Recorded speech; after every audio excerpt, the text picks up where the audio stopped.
సేమియా, ఏంటి ఎగస్ట్రాలు చేస్తున్నావు? పొరచేత్తో కొడితే పునర్జన్మ లేకుండా పోతావు. బాలయ్య, మాటలు మర్యాదగా రానివ్వండి. మహిళని గౌరవం కూడా లేకుండా అలా మాట్లాడుతున్నావు. నువ్వేం మాట్లాడావు నా గురించి? ఏంటి విగ్గు పెక్కు కాదు సిగ్గుండాలంటావా? ఇదిగో డాలర్స్ రాని, నీ కథలు మొత్తం తెలుసు. నీ సైకోపాస్ మెప్పు కోసం నోటుకొచ్చినట్లు వాగుతున్నావు. జాగ్రత్తగా మాట్లాడు. మరి మా జలగన్నను పట్టుకుని సైకోగాడు అంటావా? నీకెన్ని గుండెలు? మా అన్నను ఏది పడితే అదంటే మేము ఊరుకుంటాం అనుకున్నావా? సేమియా, సోదాపు.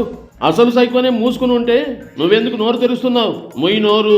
మా జలగన్న పంపే పేటీఎం సొమ్ముతో కొన్న ఉప్పు తింటూ బతుకుతున్నా. నాకు విశ్వాసం ఉంది. తిన్న ఇంటి వాసాలు లెక్కెట్టేదాని కాదు. తల్లి పాలు తాగి రొమ్ము గుద్దే రకాన్ని కాదు. ఇదిగో సామెతల బామ్మ, నీకు విషయం తక్కువ, ఓవర్ యాక్టింగ్ ఎక్కువ. మీ సైకో బ్యాచ్ అంతా తేడానే. చిచి. ఇదిగో బాలయ్య, మళ్ళీ అదే సైకో కోతకు వస్తున్నావు. ఒకసారి కాదు 1000 సార్లు తిడతా మిమ్మల్ని.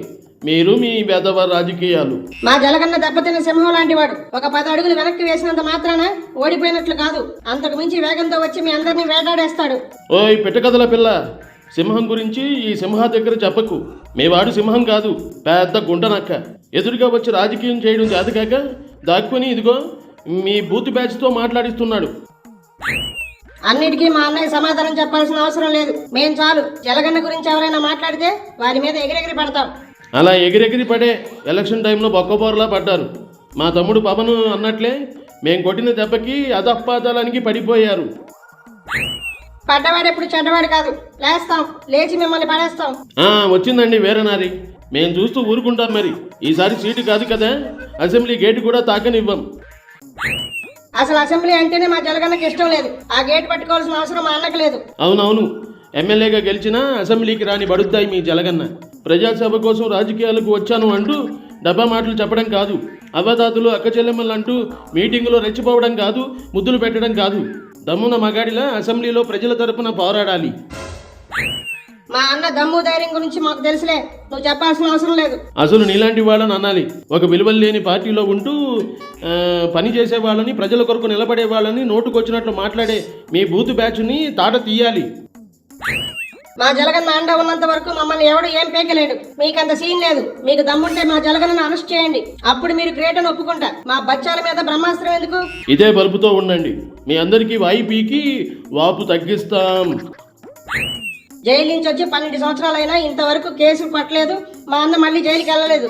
అంటే చూసుకోండి మా జలగన్న చట్టాలను ఎలా మేనేజ్ చేస్తాడో, ఎంత పవర్ఫుల్లో. అదే పనిలో ఉన్నాం. మీ నాయకుడు చేసిన దరిద్రపు కొట్టు స్కాములన్నీ విచారణలో ఉన్నాయి. పూర్తి ఆధారాలు సేకరించి అప్పుడు చూపిస్తాం సినిమా. అన్ని రోజులు ఒకేలా ఉండవు సేమియా. మీ పాపం పండింది. మీ ఒక్కొక్కరికి రోజులు దగ్గర పడ్డాయి. ఆ తర్వాత ఎంత అరిచి గీ పెట్టుకున్నా మీరు బయట పడలేరు. ఈ తాటాకు చప్పులకి మేము భయపడం. మా జలగన్న అస్సలు భయపడ్డు. భయానికే మీనింగ్ తెలియని బ్లడ్ అయింది. బ్లడ్ గురించి బ్లీడ్ గురించి మాట్లాడే హక్కు మీ బ్లడ్ బ్యాచ్కి లేదు. నేను మాట్లాడతాను. నేను ఇలాగే మాట్లాడతాను. మీ అందరిని ఎదిరించి, మీ అందరిని తిట్టి జలగన్న మనసులో చిరస్థాయిగా నిలిచిపోతాను. చూస్తున్నా పేటీఎం డబ్బుల కోసం, నీ పార్టీలో పదవి కోసం అడ్డమైన వాగుడు వాగుతున్నావు. మీ జలగన్న ముంచే రకమే కానీ కాపాడే రకం కాదు. ఇలాగే వాగుతూ ఉండు, ఏదో ఒక రోజు నువ్వు మునిగిపోతావు. మీ జలగన్న సైలెంట్గా సైడ్ అయ్యి జంప్ అయిపోతాడు. ఆ మెంటల్ కృష్ణ గాడికి పట్టిన కథే నీకు పడుతుంది. కబడ్దార్, సిగ్గులేని సేమియా. జలగన్న